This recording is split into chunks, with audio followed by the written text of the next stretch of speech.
முழுமுதற் கடவுளாக விளங்கும் ஐங்கரப் பெருமானுடைய திருவடிகளையும் செந்திலம்பதி செந்திலாண்டவனுடைய திருவடிகளையும் அடியேன் மனம்மெய் மொழிகளால் சிறந்தாழ்ந்து வணங்குகின்றேன். இன்று அருணகிரிநாத சுவாமிகள் அருளியுள்ள கந்தர் அந்தாதி பாடலில் 92வது பாடலினை நாம் பார்க்க இருக்கிறோம். பாடலினை பாடுவதற்கும் அதனை பொருளுணர்ந்து அறிவதற்கும் ஐங்கரப் பெருமானும் ஆறுமுகப் பெருமானும் அனைவர் கருத்திலும் இருந்து பாடலினையும் பாடலினுடைய பொருளையும் உணர்த்துமாறு பணிந்து வேண்டிக் கொண்டு இப்பாடலினை நாம் பார்க்கலாம். பாடலானது சேடி வணங்கு வளை தோழன புனர் சேயவட சேடி வணங்கு திருத்தணி காவலனின் செருக்கார் சேடி வணங்கு கொடியிடையாரை என் செப்புமுலை சேடி வணங்கு தலைக்களிரீந்தது செல்லனில்லே என்று இந்த பாடலானது அமைந்துள்ளது. பாடலில் முதல் சொற்களாக சேடி வணங்கு என்பது 4 வரிகளிலுமே முதலில் வந்துள்ளது. இந்த பாடலினை நாம் பொருள் கொள்வதற்கு ஏற்ப பாடலினுடைய சொற்களினுடைய பதத்தை பிரித்து மீண்டும் ஒரு முறை நாம் இதனை கூறி பார்க்கலாம். சேடி வணங்கு வளை தோல் என புனர் சேயவட சேடி வணங்கு திருத்தணி காவலனின் செருக்கால் சேடி வணங்கு கொடி இடையாரை என் செப்புமுலை சேடி இவனம் குதலை களிரீந்தது செல்லனில்லே என்று இந்த பாடலினை நாம் பதம் பிரித்து அமைத்து கொள்ள வேண்டும்.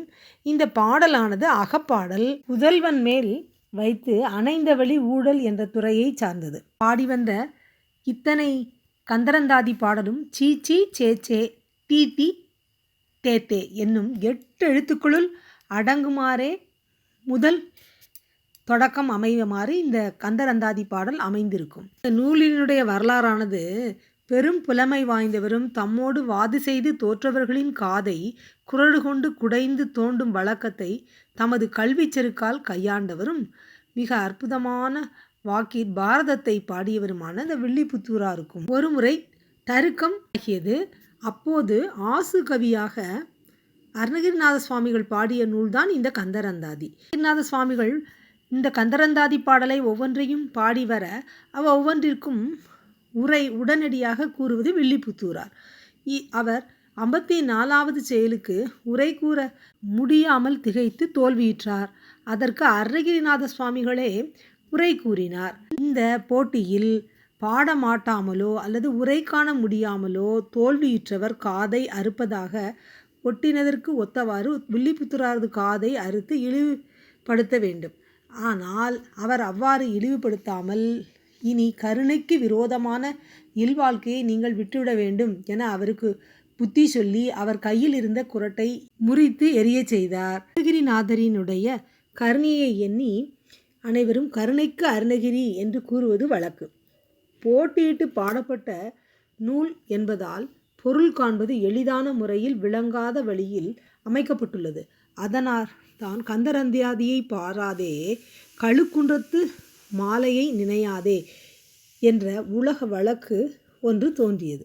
இந்த பாடலோ அகப்பாடலாக தலைவி தலைவனிடம் ஊடல் புரிவதாக அமைந்துள்ளது. என்ன காரணம் என்பதை இந்த பாடலில் நாம் பார்க்கலாம். சங்ககால இலக்கியத்தை போன்று தலைவன் தலைவி அறத்தோடு நின்று இல்வாழ்க்கை நடத்துதலையும் ஊடல் பிரிதல் பரத்தையர் பிரிவு இது போன்ற பல செய்திகளை கூறியிருப்பதாக அமைந்திருக்கிறது. நாம் இந்த பாடலினுடைய பொருளை பார்க்கலாம். பாடலின் முதல் வரியானது சேடு ஈ அணங்கு வளை தோல் என புனர் சேய என்று அமைந்துள்ளது. சேடு என்பது அழகியதாகவும் ஈ என்பது இந்த அணங்கு மங்கை மங்கையினது வளை வளையலணிந்த தோள் என்று மிகவும் மகிழ்ந்து மங்கையனது தோள்களை கண்டு மகிழ்ந்து வளையலணிந்த அழகிய அந்த மங்கையனது தோள்களை கண்டு மகிழ்ந்து புனர் முன்பு வேண்டிய காலத்து என்னை மனம் புணர்ந்த சேயோனே முருகப்பெருமானே தலைவியானவள் தலைவனாக முருகப்பெருமானை தன்னை மனம் புறந்த சேயோனே என்று கூறுகின்றாள். 2வது அடியை பார்க்கலாம். வடசேடி வணங்க திருத்தணி காவல நின் செருக்கால் என்று அமைந்துள்ளது. வடசேடி என்பது வடக்கின் கண் உள்ள விஞ்சையர் உலகம் வணங்கக்கூடிய வழிபடத்தக்க திருத்தணிக்கு காவலனாக விளங்கக்கூடிய தலைவனே. வடசேடி என்பது வடசேடி தென்சேடி என்பன வித்யாதரர்களுடைய மலையாகிய வெள்ளியம் பெருமலையில் உள்ள பெரும் பிரிவுகளின் பெயர்கள். நுங்கள் வடசேடி தென்சேடியன் தவிர ராசராசபுரி புகுது மாதர் கடை திறமினோ என்று கூறப்பட்டிருக்கும். தணிகாசல பிரானை பன்னமர், விஞ்சையர், கிண்ணரர், வித்யாதரர்கள் போன்றவர்கள் எல்லாம் நெருங்கி வந்து வணங்கக்கூடியவனாக விளங்கக்கூடியவன் தணிகை ஈசன் என்பதை தணிகையுலா கூறுகின்றது. அடுத்த இந்த வரியில் உள்ள சொற்கள் நின் செருக்கால் என்று அமைந்துள்ளது. நின் செருக்கால் என்பது உன்னது செருக்கினால் உள்ளது. இதனை 3வது அடியோடு சேர்த்து பொருளை காண்போம். 3ஆம் அடியானது சேடி வணங்கு கொடி இடையாரை என் செப்பு என்று அமைந்துள்ளது. அதாவது நின்னுடைய செருக்கால் சேடி இந்த இடத்தில் கர்வத்துடன் இருக்கின்ற, கர்வித்து இருக்கின்ற, வணங்கு என்பது துவண்டு நின்ற கொடி போன்ற இடையாரை, இடையை உடைய பரத்தையரை என் செப்பு நிந்தித்து பேச வேண்டிய காரணம் என்ன இருக்கின்றது?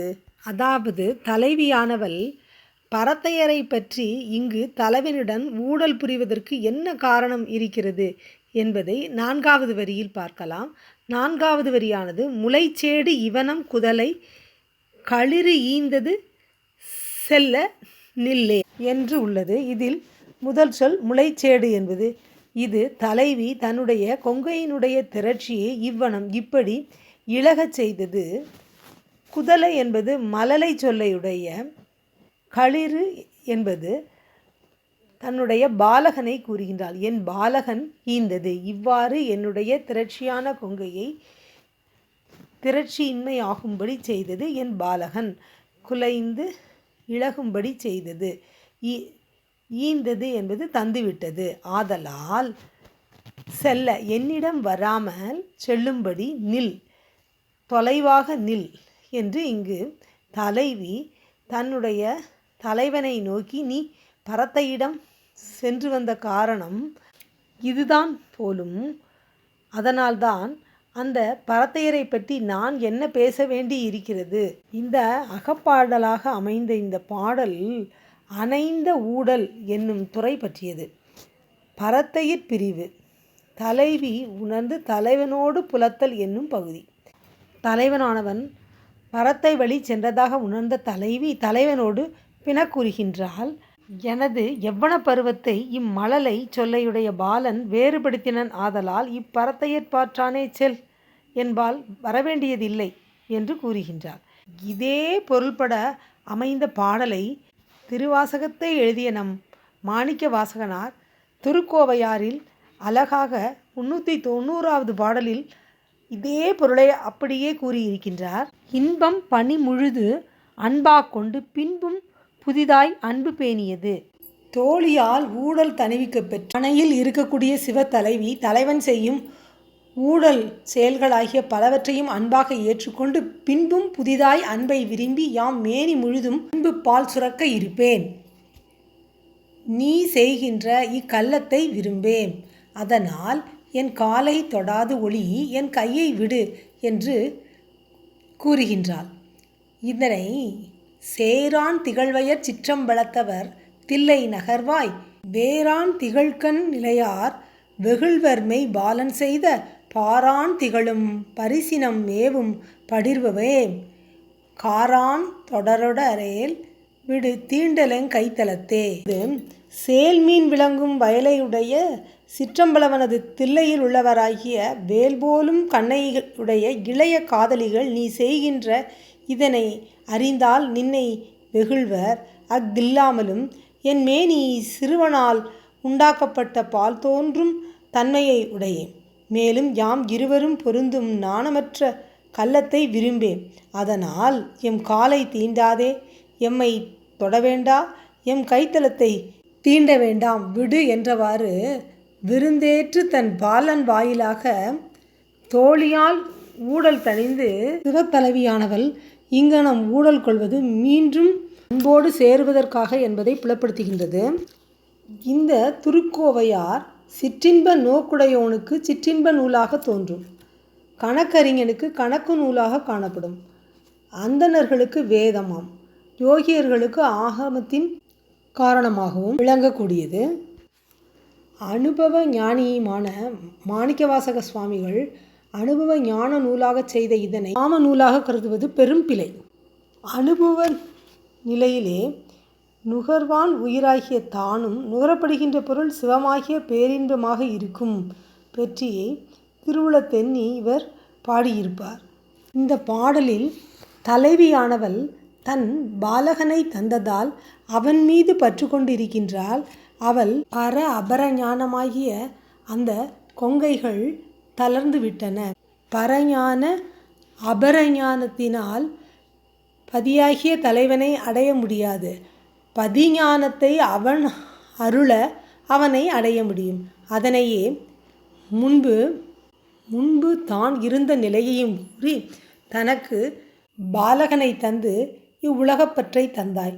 இப்பற்றிலிருந்து மீண்டு பர அபர ஞானங்கள் நீங்கி பதிஞானம் பெற்று பேரின்ப வாழ்வை வாழ்வதற்கு சிவத்தலைவனாகிய பதியினால்தான் அருள முடியும்.